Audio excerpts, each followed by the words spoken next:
Saya Sarifah Sewati dari DKM 4B akan membentangkan tentang pengenalan untuk mini project kami ini.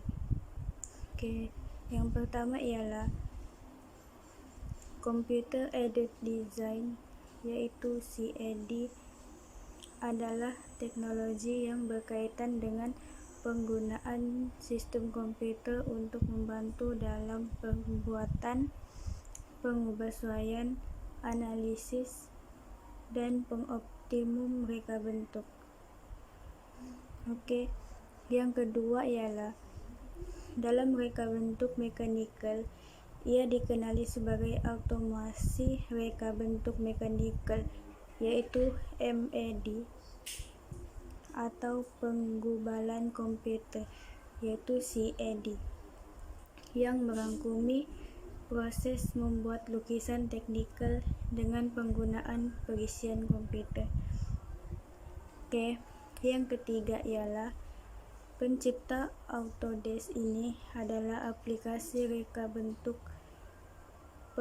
berbantukan komputer untuk reka bentuk, simulasi, visualisasi, dan dokumentasi 3D yang dikembangkan oleh Autodesk.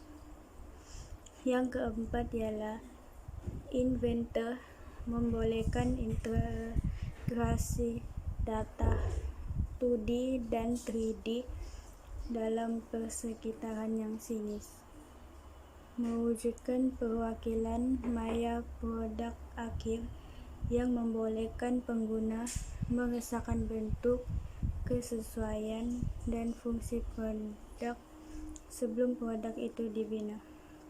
Oke, yang terakhir, menggunakan pembuat perisian ini, kami bercadang ingin membuat basikal.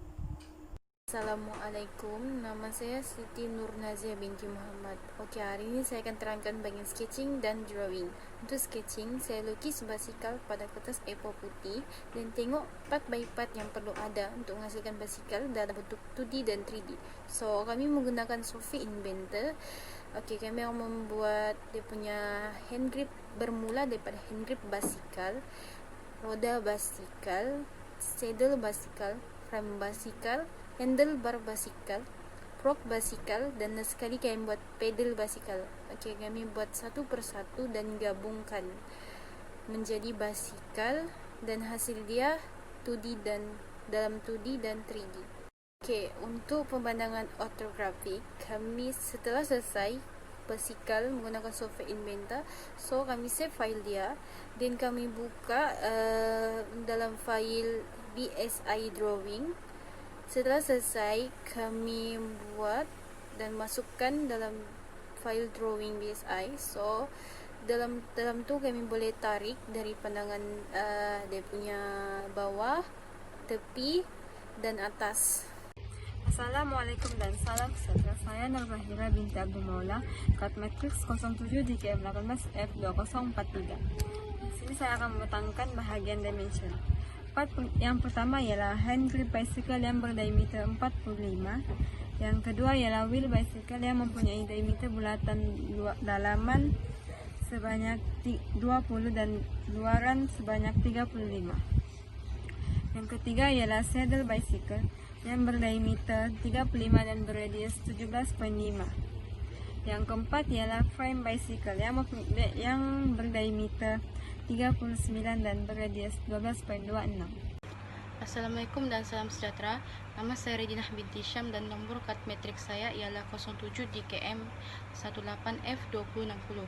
Saya akan membentangkan bahagian dimension dalam part handle bah bicycle. Terdapat diameter yang berukuran di dalam bulatan tersebut ialah 33 di dalam bulatan tersebut. Bulatan yang di luar mempunyai ukuran 41 diameter. Seterusnya, ia juga menunjukkan beberapa radius tersebut. Part yang kedua ialah fork bicycle. Radius yang menunjukkan sebanyak 116.5 dan 83.5 di setiap ukuran. Terdapat diameter yang berukuran 33 dalam bulatan tersebut. Part yang ketiga ialah pedal bicycle. Part tersebut menunjukkan berukuran 2 mm setiap radius. Assalamualaikum. Seterusnya kita akan beralih kepada kesimpulan. Jadi kesimpulan kami ialah kami menghadapi banyak cabaran dengan projek mini ini. Kami menghadapi masalah berterusan dari dimensi yang lebih, tidak cukup dimensi dan silang dimensi ketika kami harus membuat dimensi setiap bahagian. Kami juga menghadapi beberapa kesukaran semasa membuat setiap bahagian. Kami perlu membuat kembali beberapa perubahan untuk melatih setiap bahagian agar sesuai dengan bahagian yang lain. Namun, melalui ujian ini, kami juga mempelajari beberapa kemahiran baru. Kami belajar bagaimana membuat animasi. Akhir sekali, kami memerlukan toleransi kerana ia memungkinkan jumlah variasi dimensi yang dapat diterima yang masih akan membolehkan objek berfungsi dengan betul. Ini memastikan bahawa apabila suatu objek sedang dibuat akan dapat berfungsi kerana memiliki toleransi. Secara keseluruhannya, ini adalah projek pendidikan yang sangat menyeronokkan dan memerlukan kami mempelajari kemahiran baru